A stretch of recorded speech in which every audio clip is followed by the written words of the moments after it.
Welcome to episode 2 of Authentic Chinese Cooking. In this episode, we will be discussing a very well-known staple Szechuan dish known as Mapo Tofu. This is a very easy yet delicious dish to make. Hope you enjoy! So the tofu dish starts with either normal or soft silken tofu. We will be using ground pork to provide the fatty flavor of the dish and also to provide a little texture. Next we have ginger, garlic, and green onions. About 6 or 7 cloves will be fine for the garlic, about 2 slices of ginger, and a stalk of green onion. Next we will be using a spicy fermented bean paste. The variety I have, I add a little vinegar to it and heated it up, but you can always use the store-bought ones right out of the jar. Any Chinese store will have it. It's just spicy fermented bean paste.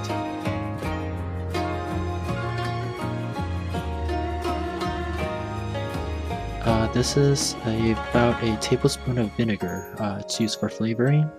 Chicken broth will be used as the stock base, and this is the peppercorn powder that we made in episode 1.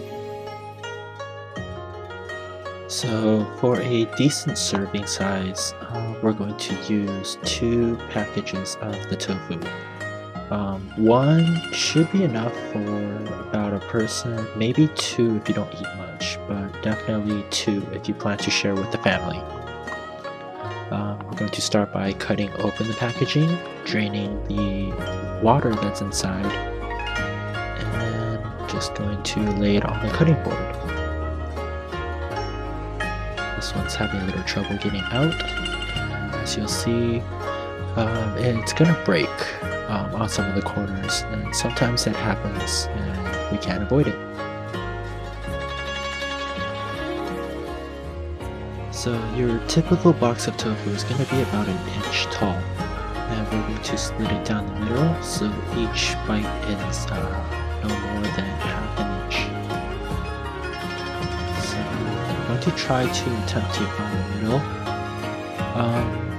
It's okay if you start out and it's not even. With practice, you'll eventually get it. And then from the top, we're going to cut it once down the middle and then again to both sides. We're going to try to get it as even as possible, but in this case it's really just for presentation. Since tofu is essentially already cooked food, there's really no cooking, no worries about cooking it even on any of the sides.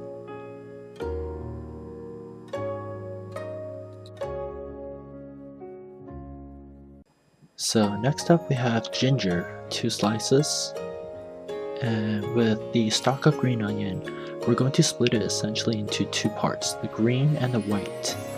The white is primarily going to be used as cooking, with a little bit of the green mixed in, and the rest of the green we're going to use as garnish in the end.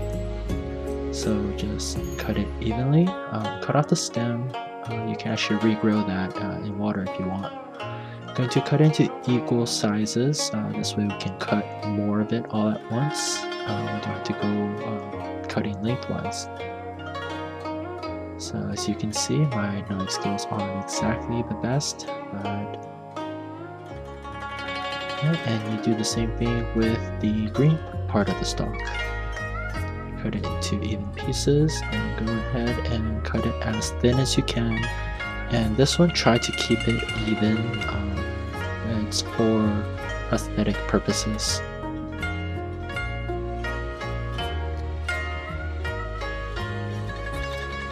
Okay, so although we're putting it separate, we're going to use some of the green for cooking as well. With the garlic, what you want to do is smash them first and then dice them into little bits. So in a little bit here, you'll see some of the pieces of garlic flying, perfectly normal.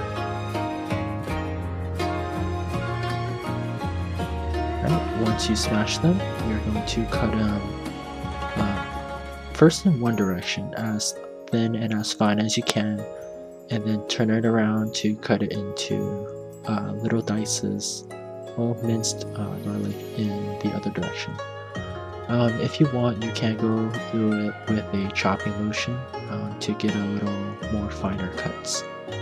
But in the end, they should be no bigger than like a grain of rice per pellet of garlic.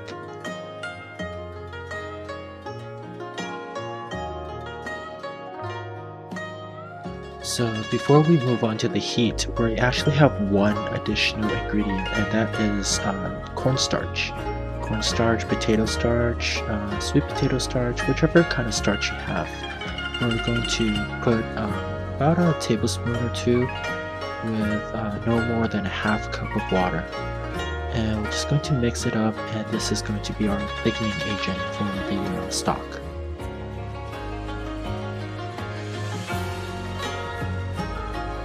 Like with most Chinese dishes, you're going to want a wok or a pan with a little bit of depth in it. Turn on the heat up the pan first, and once the pan is heated, you're going to put in some oil.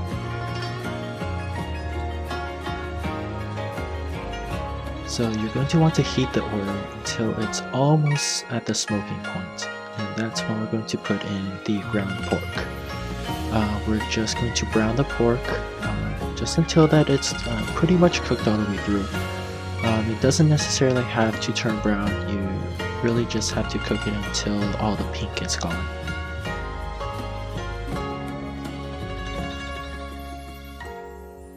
So once it's cooked, go ahead and put the pork off to the side in a small bowl.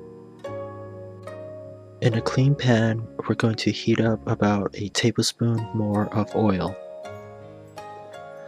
And we're just going to swish the oil around to coat the pan. And once the oil is heated, we're going to put in the 2 slices of ginger, and also the green onions and the garlic as well. This is a time where you want to work fast to make sure these ingredients do not burn. Because once they do burn, it's really hard to take out the burnt taste. And all you really want to do right here is for the fragrance to release from these ingredients. Once the fragrance is released, we're going to dump in our spicy bean paste and stir that in as well. This you also want to work quick because the chili and the mix of the other oils in there makes the bean paste also easily burn. The next thing we add is the splash of vinegar. Once you add this in, you will noticeably smell like a completely different type of aroma, and pretty much the smell of the dish will have already come together. At this time, you want to stir in the cooked pork and just toss everything around until it is well coated. Once everything is coated, you're going to dump in about a half a can to 1 can of the chicken stock. Always save a little bit for reserve in case you put too much cornstarch and it gets too thick. And after that, we're just going to let it boil and then turn down the heat a little bit and let it simmer for a while. We want the taste of all the fragrance, flavoring, and the meat to stew into the stock. Simmer everything for about 2 minutes and then dump in the tofu, and we're just going to toss it and make sure everything is coated. At this point, we just want to turn the heat to high and let it boil. After boiling for about 3 minutes, it's time to swish it around a little bit and prepare to add the thickening agent. We're going to take the starch water that we made earlier, stir it again because a lot of it is going to sink to the bottom and you want it to be well mixed before pouring it in. We're going to divide it into 3 different pours. The first one, and then we're just going to let it heat up. Watch the bubbles as it starts to heat up.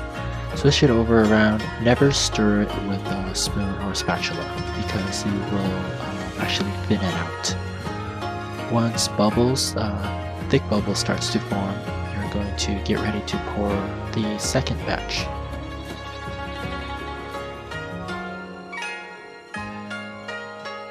And same thing, we're going to swish it around and wait for it to thicken.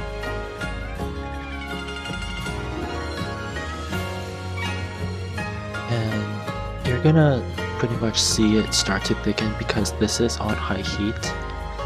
And once the bubble starts forming again, prepare for the final pour. So the consistency in the actual sauce is not too thick and not too thin.